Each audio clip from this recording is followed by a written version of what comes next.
Okay, here's what you need to know. 10 years ago, I was the fashion editor for Portland Monthly and had always very much wanted to go to New York Fashion Week, but journalism had zero budget to send me, and I could not afford to go on my own because journalism. So I was also an adjunct instructor at a college that I shall not name in the fashion department, teaching writing for fashion and some other things. But one of the classes I taught was the fashion show production class, where my boss, the head of the department, and I would put on this giant fashion show for like 900 people.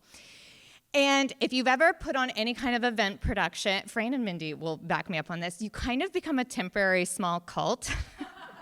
Because all you do is you care about just this one thing, and it's like an unlikely cast of characters together. So it's my boss, who's like 30 years older than me, and one of our students, and then weirdly her sister, who also doesn't go to the school, but like the four of us spend all this time together.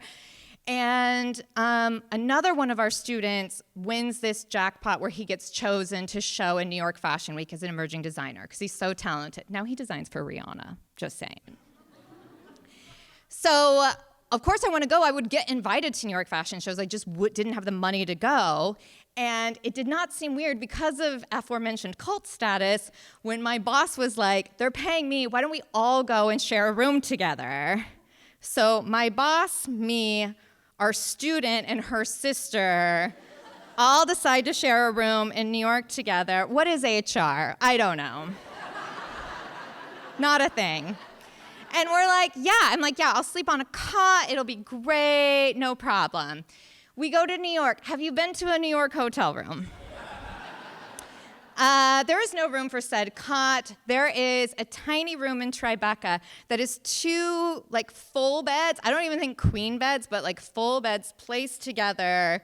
The scene from Willy Wonka with all the grandparents. This is what I'm walking into.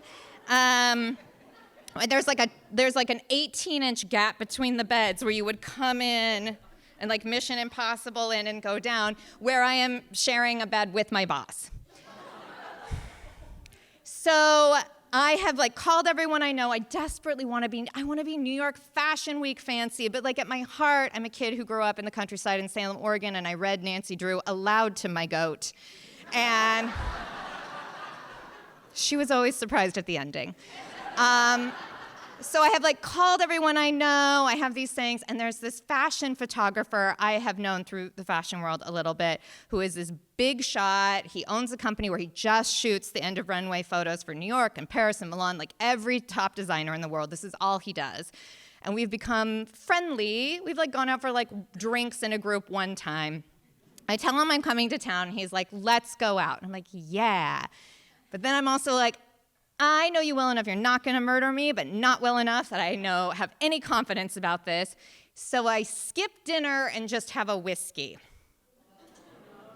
This is the first of many mistakes. And then he calls and he's like, I'm at the Tom Ford show, I can't get out, I'll be there in a few minutes. And zooms up in a fancy car, I get in, fancy.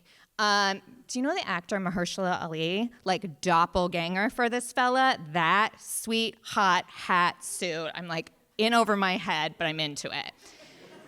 So we go, they take me to like some fancy place. We walk in, just a group of Italians like saying, ciao bella. And literally people are like giving me shots, and I don't drink shots because I was 18 once. But everybody's drinking shots, so I do it and say like, ciao bella, too. And I try to talk to, one of the guys owns like a smoking jacket and velvet slipper company. I don't know. I took Japanese in high school. There was communication issues. So we keep drinking shots. And the thing about shots, as somebody who just drinks a nice Sauv Blanc from New Zealand, typically, is they hit you like a drunk grenade. Rather than, like, you're doing fine, you'd have a shot and like an hour later or half hour later, like you're just hit in the face with drunkenness. I did not time this out correctly. So we like do shots there, and then we go to some other fancy place, and we walk in, and everybody's like a buzz. They're like, shh, shh, shh, Leo. Leo's in the corner, DiCaprio. It's a big deal. Everyone's very excited because it's Fashion Week. Leo DiCaprio's here. There's like a bunch of 25-year-old models. He's circling. We're all abuzz. This is how I'm like, I'm in fashion now. So Leo goes outside. We're drinking. Shots keep happening. We go to another place.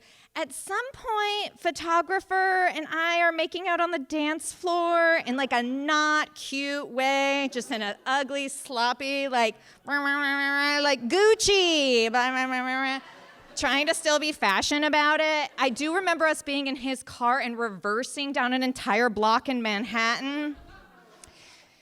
He takes me back to the hotel. I have not told him that I'm sharing a room with my boss. So he like walks me through the lobby, I think to be a gentleman, and like, good night, sir. And instead we get in the elevator, and then there's like, blah, so gross. And I vaguely remember there are people in the elevator I would like to apologize to. I'm so sorry. And then we get to the room, and he's like trying to like kiss me and make out with me against the door. On the other side of the door, approximately 2 feet away, is my boss, my student, and her sister. So I say good night to you, dear fella, and I go inside, and I'm so wasted now because the last drunk bomb has hit me. I'm afraid they're all asleep. This is like 4 a.m. And I'm like, I know, I'll take a shower and wash the drunkenness off. I get in the shower, and I'm like surfing, like holding myself. And at some point, I realize the shower is filling back up. And it is because it is the one and only time in my life I have thrown up from drinking into the shower, which is now turned into a bathtub, a vomit. And I am only aware enough that I can get out and go, that's not good.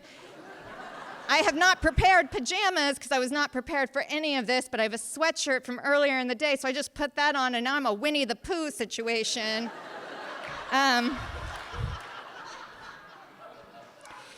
So I just Winnie the Pooh my way into the dark, past everyone, into the bed, and lay down with my boss.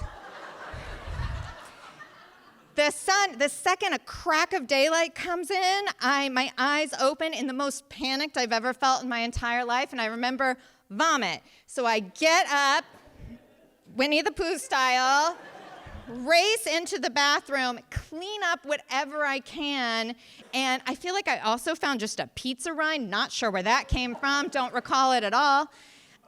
Clean up as best as I can, put on some kind of pajamas or at least some shorts so it's no longer just a get arrested situation. Get back into bed, close my eyes. When they wake up to leave, I try to just be like, I'm really tired, just a late night. I think I'm pulling it off. And in the inside, I'm like, I could not be more of a garbage human. Nothing could make me feel worse. Till they came back and they're like, we just had a nice visit at the 9/11 memorial.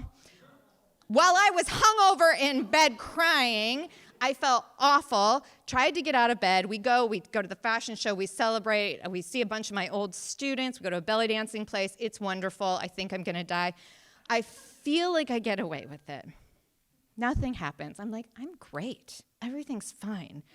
Never really talked to my fancy photographer again. There's like a Happy New Year or something. It's fine. I just thought about the fact I had just started dating someone I ended up marrying who's in the balcony. Sorry for the awkward ride home we will have later. Love you. And we keep going. Few years go by, we're good. I quit teaching, I'm fine. Now it's the final fashion show from the school. The school is closing, everything's going away, my boss is retiring. The old student calls me up and says, this is the last night. You have to come to the show and you have to get up and you have to say some nice words in front of everybody. And I'm like, okay, great. But I don't have a chance to prepare because it's like 2 hours before and I was under deadline. So I go to the show and I get up in front of a room full of people and I speak from the heart about what a lovely person she is and how she's so generous and so kind with her students and her staff and how she even let me share her hotel room. And everybody cried, and she came up and she hugged me and she was like, thank you. And she goes, we all heard you throw up in the bathroom.